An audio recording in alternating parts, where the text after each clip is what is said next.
Corona महामारी हम देख रहे हैं स्थिति बद से बदतर होती चली जा रही है। आज मैं आपको इसी महामारी से बचने के लिए एक और बात बताने जा रहा हूं, इस उम्मीद के साथ कि इस बात को आप ध्यान से सुनेंगे और आज इसी क्षण से फॉलो भी करेंगे। और ये जो बातें मैं आपको बताता हूँ ये मैं अपने क्लिनिकल एक्सपीरियंस से बताता हूँ, अपने एनालिसिस से बताता हूँ। ये सुबह 7 से 9 जो मैं आपको जगाने के लिए सड़कों पे उतरता हूँ, उसके बाद सुबह 9 से शाम 5 बजे तक हम कोरोना के पेशेंट्स देख रहे हैं, कोरोना के suspected patients as well as corona के कंफर्म्ड पेशेंट, और उनको भगवान की दया से अच्छे से ट्रीटमेंट कर रहे हैं। और आज जो बात मैं आपसे शेयर करना चाहता हूँ वो ये कि आज ये वायरस हमारे एयर में फैल चुका है, क्योंकि 80% लोग ऐसे हैं जो नहीं जानते कि वो कोरोना पॉजिटिव हैं, उनको सिम्टम नहीं है, लेकिन वो कोरोना के पोटेंशियल एक तरह से कैरियर्स हैं। वो बिना मास्क लगाए सड़क पे घूम रहे हैं और उनके मुंह से निकले हुए वायरस के छोटे छोटे पार्टिकल वो एरोसोल के रूप में हमारे एयर में हैं। तो इसलिए अगर इस अज्ञात शत्रु से आपने बचना है तो आज आपका भगवान आपके मंदिर में मास्क के रूप में प्रतिष्ठित होना चाहिए, और जब आप घर से बाहर जाएं तो वो भगवान जो है आपके ऊपर सुरक्षा कवच के रूप में लग जाना चाहिए, और ये तभी उतरना चाहिए जब आप घर में वापस आ जाएं। ध्यान रखिए, मैं फिर रिपीट करना चाहता हूं, यदि आप बाहर गए और इस एयर में वायरस के पार्टिकल्स हैं, वायरस के कण हैं, वो वायरस है और आपने मास्क लगाया हुआ है तो आपकी 90% तक सुरक्षा हो सकती है। लेकिन यदि आपने मास्क नहीं लगाया तो आप बहुत बड़े रिस्क में होंगे। तो बाहर चाहे आप किसी काम से जाएं, जरूरी काम से जाएं या सुबह घूमने के लिए जाएं, और आपको कोई आदमी नजर ना आए, तब भी आपको अपने मास्क को नहीं हटाना है। इस समय हमारा भगवान ये कपड़े का छोटा सा टुकड़ा जिसको हम मास्क बोलते हैं वो है, उस पर पूरी श्रद्धा रखिए और अनुशासन से उसको अपने से चिपकाए रखिए। अगर आपने इसके साथ जरा सी भी असावधानी की या इसको लगाने में जरा सा भी आपने आलस दिखाया तो आपको बहुत बड़ा भुगतान भुगतना पड़ेगा। एक बात और कहना चाहता हूं कि कुछ कुतर्क चलते हैं कि वायरस का साइज ये है, मास्क का साइज ये है, तो ये रोक नहीं पाएगा। तो इन सब कुतर्कों में आपने नहीं जाना।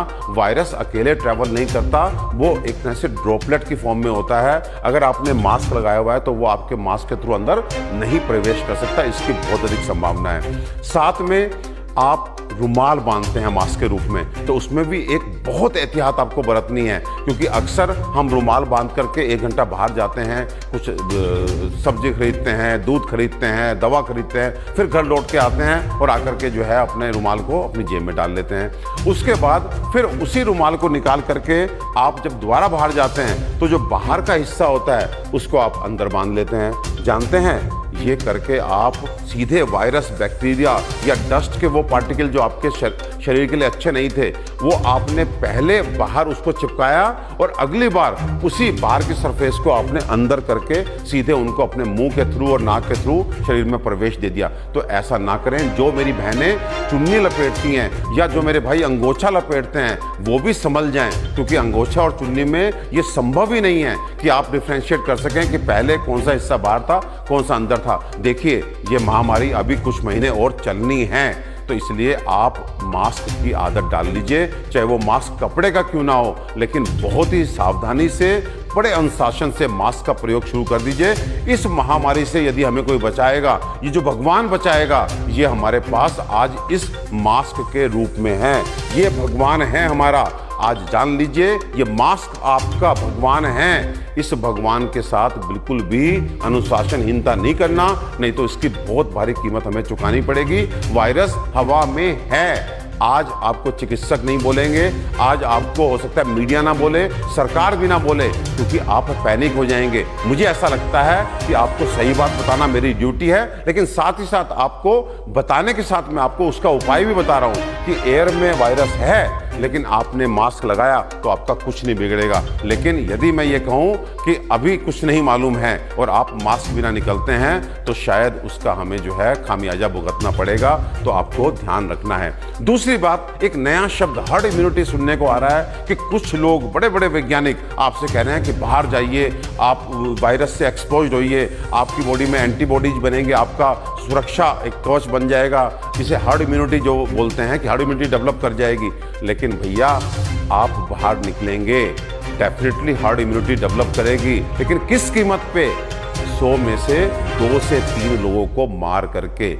यानी कि आप बाहर निकले और निकल करके आप युवा हैं, आपको कुछ नहीं होगा, लेकिन आपके बड़े, आपके अपने माँ बाप, आपके अपने प्यारे नाना नानी, दादा दादी, आपके छोटे छोटे बच्चे, 2-2 महीने और 1 साल के बच्चे, अगर उनको हमने हार्ड इम्यूनिटी डेवलप करने के लिए बाहर निकाल दिया तो आप समझिए कि हर 100 में से 3 लोगों को खो करके, 3 लोग कौन से? आपके अपने माँ बाप, आपके अपने भाई बहन, उनको खो करके अगर हार्ड इम्यूनिटी डेवलप की तो ये बहुत महंगा सौदा है, तो इसे हम नहीं अफोर्ड कर सकते। प्लीज आप हार्ड इम्यूनिटी को दुस्साहस दिखा करके डेवलप मत कीजिए। आप सारे प्रिकॉशंस लीजिए, और सारे प्रिकॉशन लेने के बाद भी, क्योंकि अब वायरस हमारा एक तरह से कम्युनिटी स्प्रेड में आ चुका है, थोड़ी बहुत चूक होगी, वायरस इतनी मात्रा में अंदर जाएगा कि आपका एक तरह से हार्ड इम्यूनिटी नेचुरली डेवलप कर जाएगी। लेकिन दुस्साहस करते हुए बाहर आकर के हार्ड इम्यूनिटी को इंटेंशनली डेवलप करने की कोशिश नहीं करना, क्योंकि ये बहुत महंगा सौदा साबित होगा। और साथ में प्लीज, जो हमने अपने पहले वीडियो में आपको 10 बातें बताई हैं, उनको पूरी तरह से फॉलो कीजिए। वो आपके लिए आज की लक्ष्मण रेखा है। ध्यान रखिए, लक्ष्मण रेखा को हमारी देवी सीता, हमारी माँ सीता ने लांघा था, उसके बाद उनको भी भुगतना पड़ा था। तो ध्यान रखिए, इस लक्ष्मण रेखा को लांघने की कोशिश मत करना।